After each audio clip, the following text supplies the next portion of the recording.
ওসমান হাদির সন্তান ও ভাইয়ের নিরাপত্তা চেয়ে থানায় জিডি। কার্ডের কথা বলে তারা ভোট কেনার কৌশল করছে। কুমিল্লায় ৩টি জনসভায় বক্তব্য দেবেন তারেক রহমান। জামায়াত স্বাধীনতার বিরোধিতা করেছিল। বিভেদ নয়েশবাইকে নিয়ে ঐক্যবদ্ধ দেশ গড়তে চাই। ইনকিলাব মঞ্চের মুখপাত্র শহীদ শরীফ ওসমান বিন হাদির সন্তান ও ভাইকে খুন করা হতে পারে এমন আশঙ্কায় থানায় সাধারণ ডায়েরি জিডি করা হয়েছে। শনিবার ২৪শে জানুয়ারি রাত ৮টার দিকে রাজধানীর শাহবাগ থানায় জিডি করা হয়। বিষয়টি নিশ্চিত করেছেন শাহবাগ থানার ভারপ্রাপ্ত কর্মকর্তা ওসি মনিরুজ্জামান। ওসি জানান শহীদ ওসমান হাদির মেজ ভাই ওমর বিন হাদি নিরাপত্তা চেয়ে জিডিটি করেছেন। এ বিষয়ে প্রয়োজনীয় আইনগত ব্যবস্থা নেওয়া হচ্ছে। জিডিতে ওমর বিন হাদি উল্লেখ করেন ভাই ওসমান হাদি নিহত হওয়ার পর থেকে তিনি ও হাদির সন্তানকে হত্যার আশঙ্কা করছেন, কারণ এখনও হত্যাকারী চক্র গ্রেপ্তার হয়নি এবং তারা যেকোনো সময় অপ্রীতিকর ঘটনা ঘটাতে পারে। এ কারণে তারা চরম নিরাপত্তাহীনতায় ভুগছেন। জিডিতে আরও বলা হয় সামাজিক যোগাযোগ মাধ্যমে বিভিন্ন গ্রুপ ও ফেসবুক আইডি থেকে তাঁদের পরিবারের বিরুদ্ধে অপপ্রচার চালানো হচ্ছে এবং ওমর বিন হাদিকে হত্যার হুমকিও দেওয়া হচ্ছে। উল্লেখ্য সম্প্রতি অন্তর্বর্তী সরকার ওমর বিন হাদিকে যুক্তরাজ্যের বার্মিংহামে বাংলাদেশের সহকারী হাইকমিশনে দ্বিতীয় সচিব পদে ৩ বছরের জন্য চুক্তিভিত্তিক নিয়োগ দিয়েছে। জনপ্রশাসন মন্ত্রণালয়ের প্রজ্ঞাপনে জনস্বার্থে এই নিয়োগের কথা জানানো হয়।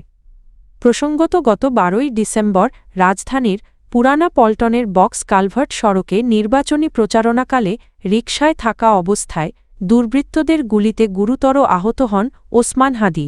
তিনি ঢাকা-৮ আসনে স্বতন্ত্র প্রার্থী হিসেবে নির্বাচন করার প্রস্তুতি নিচ্ছিলেন। জাতীয় নাগরিক পার্টির এনসিপি আহ্বায়ক নাহিদ ইসলাম অভিযোগ করেছেন ফ্যামিলি কার্ড ও কৃষক কার্ডের নামে ভোট কেনার কৌশল নেওয়া হচ্ছে। তবে মানুষ এতে সাড়া দিচ্ছে না, কারণ অতীতেও এমন প্রতিশ্রুতি দেওয়া হলেও সেগুলোর বাস্তবায়ন হয়নি। শনিবার ২৪শে জানুয়ারি সকালে রাজধানীর শাহজাদপুর বাঁশতলা নূরের চালা বাজারনব ধারা সড়ক ও একতা সড়ক এলাকায় নির্বাচনী প্রচারণাকালে তিনি এসব কথা বলেন। নাহিদ ইসলাম বলেন ঢাকা-11 আসনে ভয় ও আতঙ্কের পরিবেশ সৃষ্টি করা হয়েছে। নির্বাচনী আচরণ বিধি মানা হচ্ছে না, তাদের পোস্টার ছেঁড়া হচ্ছে, ব্যানার টানাতে বাধা দেওয়া হচ্ছে, অথচ প্রতিপক্ষ প্রকাশ্যে নিয়ম ভাঙলেও কোনো ব্যবস্থা নেওয়া হচ্ছে না বলে অভিযোগ করেন তিনি বলেন প্রায় ১৬ বছর পর সুষ্ঠু নির্বাচনের একটি সুযোগ তৈরি হয়েছে। মানুষ যাতে নির্বিঘ্নে ভোট দিতে পারে সে পরিবেশ নিশ্চিত করতেই তারা মাঠে কাজ করছেন। এলাকার সমস্যার কথা তুলে ধরে নাহিদ ইসলাম জানান ঢাকা-11 আসনে গ্যাস ও পানির তীব্র সংকট রয়েছে। এসব সমস্যা সমাধানে তারা কাজ করার অঙ্গীকার করেছেন। পাশাপাশি তিনি মাদক সমস্যাকে গুরুতর ইস্যু হিসেবে উল্লেখ করে বলেন প্রশাসন ও রাজনৈতিক মহলের একটি অংশ এই সমস্যার সঙ্গে জড়িত। নির্বাচনী প্রচারণায় নাহিদ ইসলামের সঙ্গে জামায়াতে ইসলামী এনসিপি ও ১০ দলীয় ঐক্যের নেতাকর্মীরা উপস্থিত ছিলেন। তারা হেঁটে হেঁটে ভোটারদের সঙ্গে মতবিনিময় করেন এবং ভোট প্রার্থনা করেন। দীর্ঘ ২১ বছর পর কুমিল্লা সফরে যাচ্ছেন বিএনপির চেয়ারম্যান তারেক রহমান। রোববার ২৫শে জানুয়ারি তিনি কুমিল্লার ১৪ গ্রাম সদর দক্ষিণ ও দাউদকান্দি উপজেলায় পৃথক ৩টি জনসভায় প্রধান অতিথির বক্তব্য দেবেন। ত্রয়োদশ জাতীয় সংসদ নির্বাচনের প্রচারণার অংশ হিসেবে দেশের বিভিন্ন অঞ্চলে ধারাবাহিক জনসভা করছেন বিএনপি চেয়ারম্যান। এরই ধারাবাহিকতায় কুমিল্লায় তার এই সফর অনুষ্ঠিত হচ্ছে। সফরকে কেন্দ্র করে জেলা ও উপজেলা বিএনপি এবং সহযোগী সংগঠনগুলো ব্যাপক প্রস্তুতি গ্রহণ করেছে। দলীয় নেতারা জানানো তারেক রহমানের আগমনকে ঘিরে কুমিল্লায় বিএনপি ও অঙ্গ সংগঠনের নেতাকর্মীদের মধ্যে ব্যাপক উৎসাহ উদ্দীপনা বিরাজ করছে। তারা আশা করছেন এই সফর দলীয় সাংগঠনিক ঐক্যকে আরও সুসংহত করার পাশাপাশি আসন্ন নির্বাচনে বিএনপির প্রার্থীদের জন্য ইতিবাচক প্রভাব ফেলবে। কুমিল্লা দক্ষিণ জেলা বিএনপির সাধারণ সম্পাদক আশিকুর রহমান মাহমুদ ভিপি ওয়াসিম জানান কুমিল্লা -6 আসনের সদর দক্ষিণ উপজেলার সুয়াগাজী ফুলতলী ডিগবাজি মাঠে মঞ্চ নির্মাণ গাড়ি পার্কিংসহ সব প্রস্তুতি প্রায় চূড়ান্ত।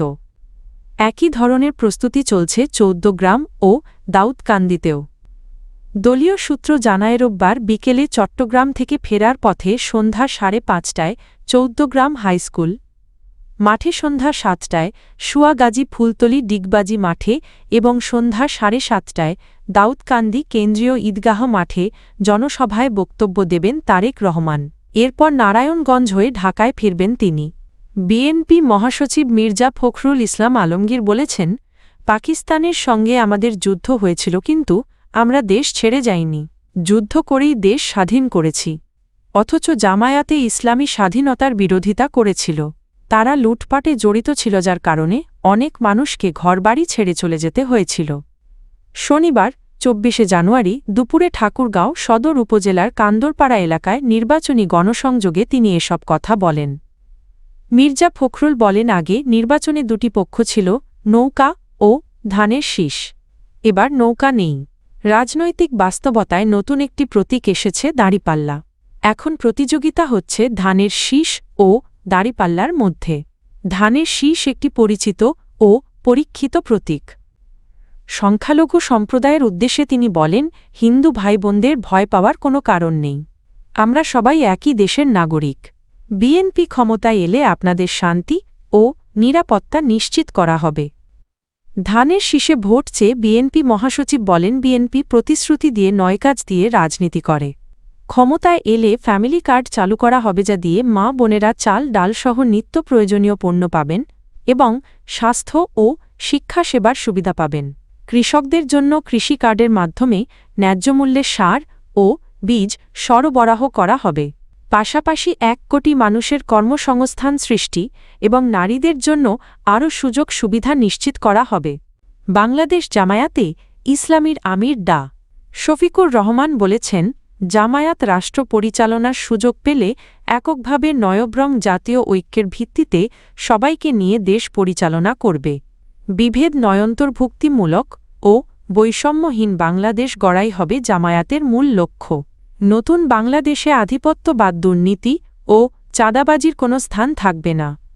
উত্তরাঞ্চল সফরের দ্বিতীয় দিনে শনিবার রংপুরগাঁয় বান্ধাবগুড়া ও সিরাজগঞ্জে পৃথক জনসভা ও পথসভায় প্রধান অতিথির বক্তব্যে তিনি এসব কথা বলেন। তিনি আসন্ন নির্বাচনে দাঁড়িপাল্লা প্রতীকে ভোট দেওয়ার পাশাপাশি গণভোটে হ্যাঁ ভোট দেওয়ার জন্য দেশবাসীর প্রতি আহ্বান জানান।